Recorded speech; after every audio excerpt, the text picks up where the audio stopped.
between students and faculty in Hattiesburg, but we'll ask Ms. Martin any questions that we may have about the lesson plan or the story, aspects of the story that we didn't perhaps get to in the course of the lesson.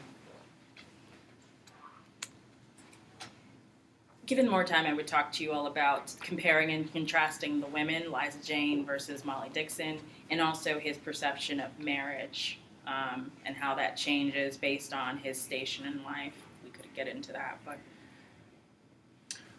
I have a question. So it strikes me that in a story so invested in colorism, right, and differences between black and white or dark skin and white skin, that the symbolism of the color blue is very rich and informs the story.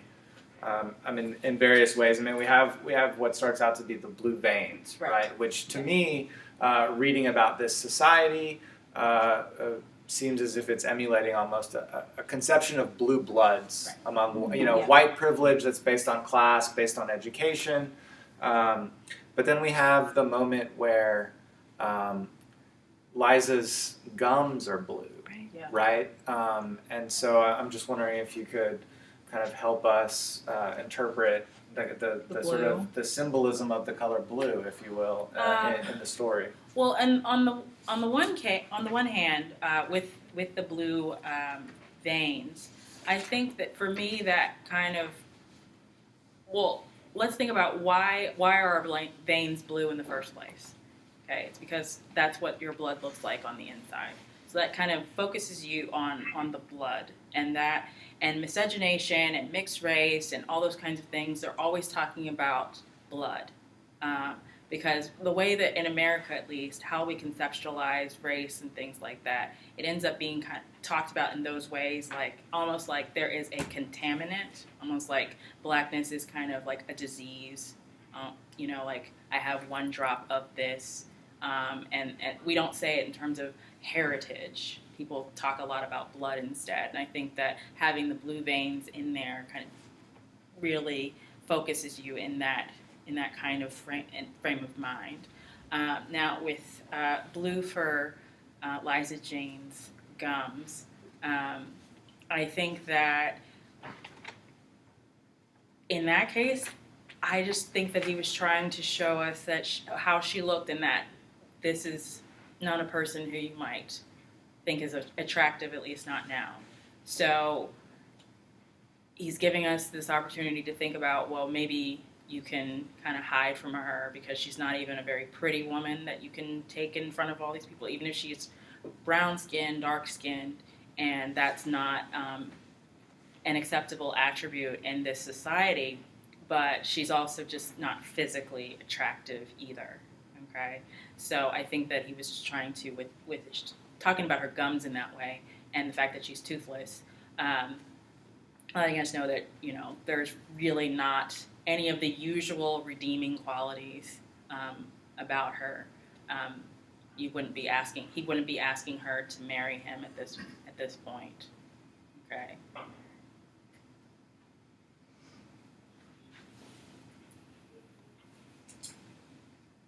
This is Louis on the coast of the Hanford. Whoa. On the coast too. What's that? The voice of God. This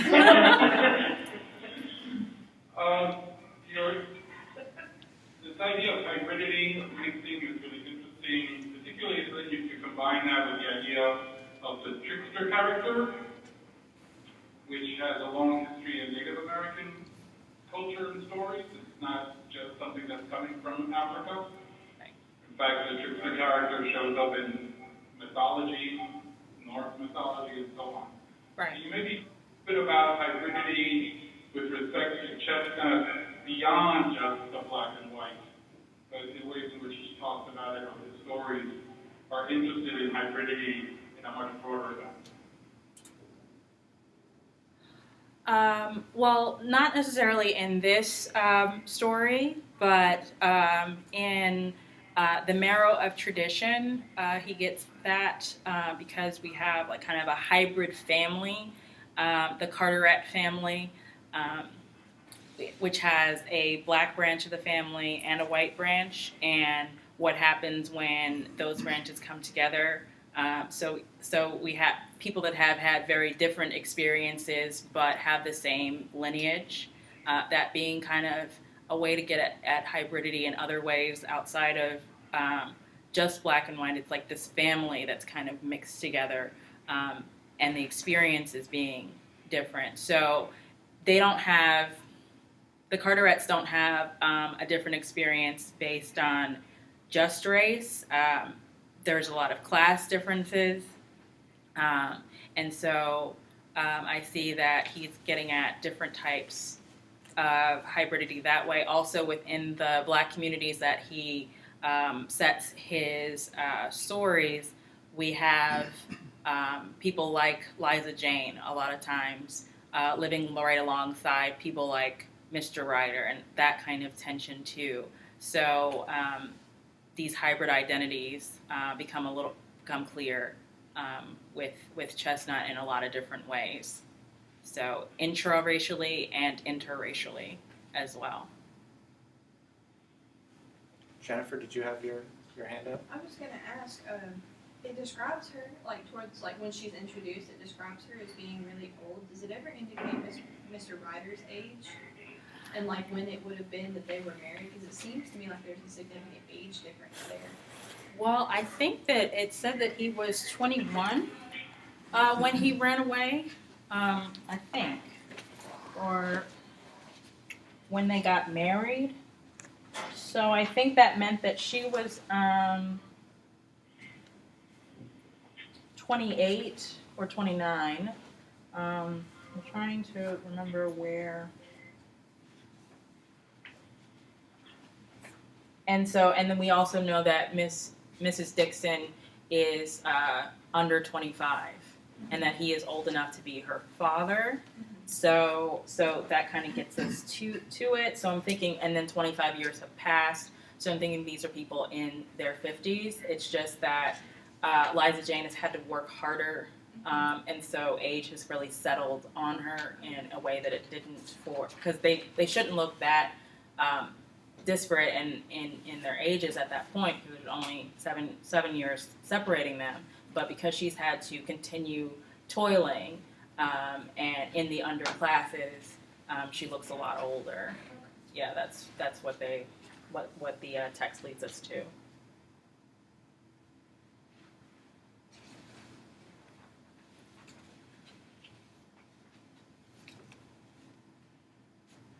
One more question. Sure. So this class is a 340 analysis of literature, so it's the foundational major for the course, but I'm also currently teaching a course on the history of the English language. And earlier you mentioned Black English vernacular, and I was wondering if you could just speak to the way that language use is coded in this story, particularly if we look at the dialogue between Mr. Ryder and Liza Jane. I mean, there's such a stark difference in the dialogue. I was wondering if you could just speak to that and its... Well, did anybody struggle with Liza Jane?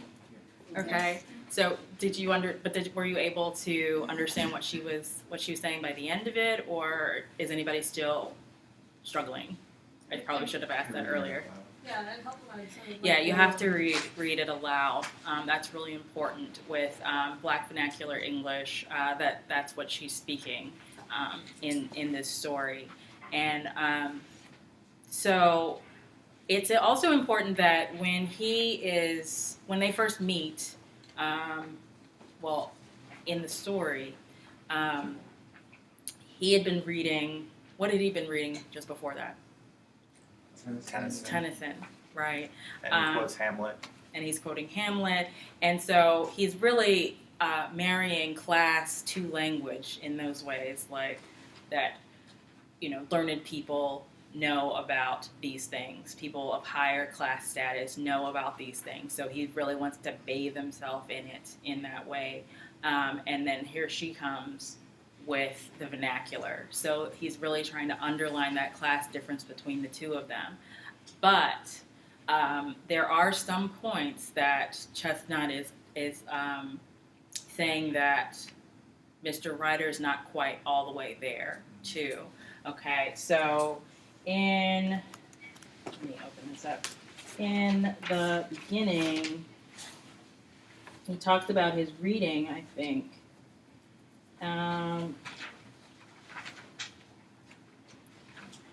Okay, poetry was his passion. He could repeat whole pages of the great English poets, and if his pronunciation was sometimes faulty, his eye, his voice, his gestures, etc.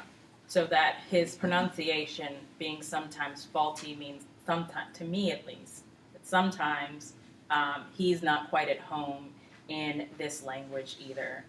That he has worked and continues to work very hard to get away from Black vernacular English to not sound like, because at one point we know that Sam Taylor sounds exactly like Liza, but Mr. Ryder still has remnants of that Sam Taylor in how he speaks. He talks about it also, Chestnut discusses it again when he's relating the story in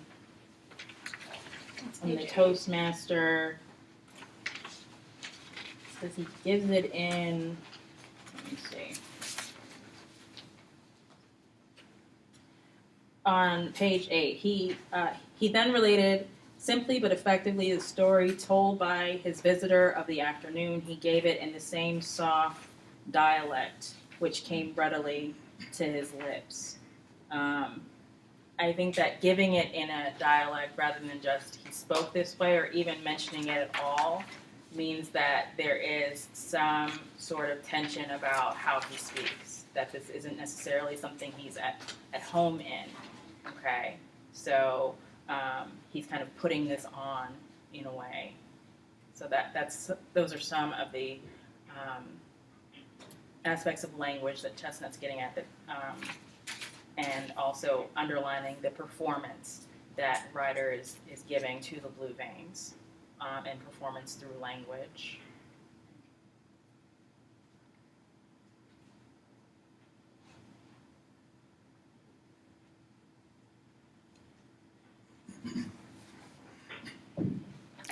Any other questions?